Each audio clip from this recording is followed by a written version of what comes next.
In this video, we're going to talk about how to write formulas and names for type 1 binary ionic compounds. Type 1 refers to those that contain metals from the groups 1A, 2A, and 3A, as well as the exceptions of transition silver and zinc. You need to remember that for these type of compounds, we have one metal, one nonmetal, and that's what makes them binary. The names are composed of two words, the word that represents the cation and the words that represent the anion. The cation comes from the metal, and so we're going to name it as the element, like potassium.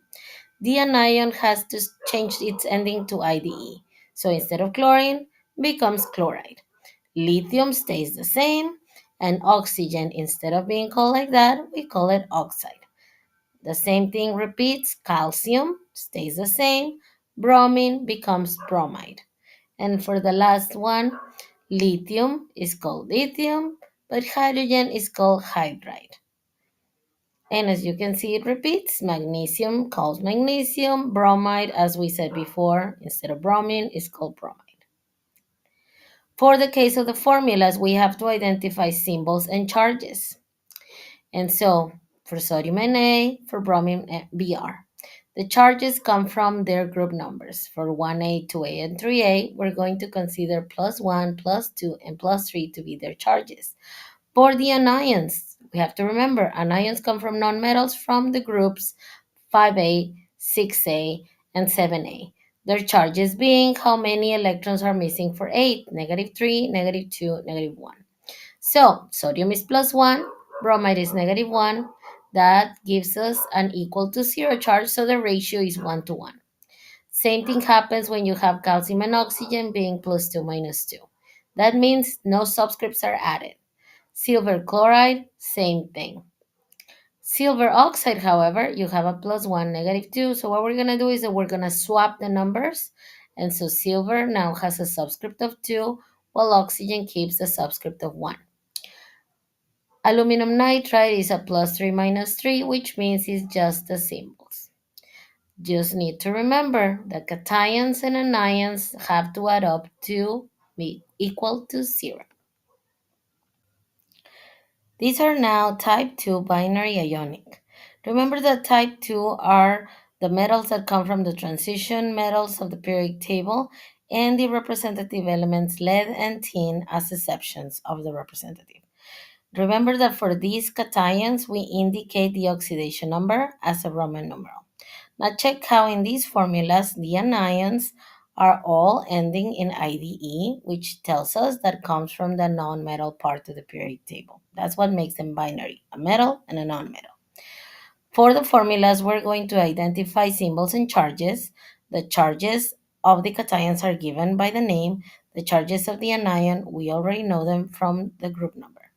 Remember, when they don't have the same value of the charge, we're going to have to swap the numbers to give it a subscript. As you can see, for instance, lead 4 nitride is plus 4, negative 3. We swap the number being Pb3 and 4. Tin 2 oxide is a plus 2 minus 2 that gives us only the symbols. And gold 1 phosphide gives a subscript of 3 for gold because phosphide is from phosphorus, which is in group 5, giving it a charge of negative 3. For the case of the naming, in all these cases, we're going to write down the name of the cation, leave a space in parentheses, and the anion, don't forget, it ends in IDE. So it's iron space oxide. We're going to repeat this process for all the given compounds that we have right here.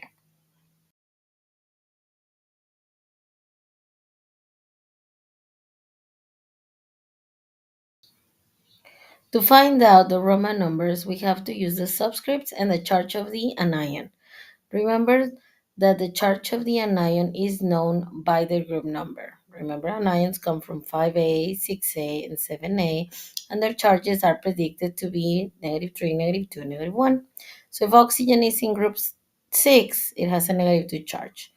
Plus minus has to equal 0, so if negative 6 is the total amount of an ion, positive 6 has to be the cation.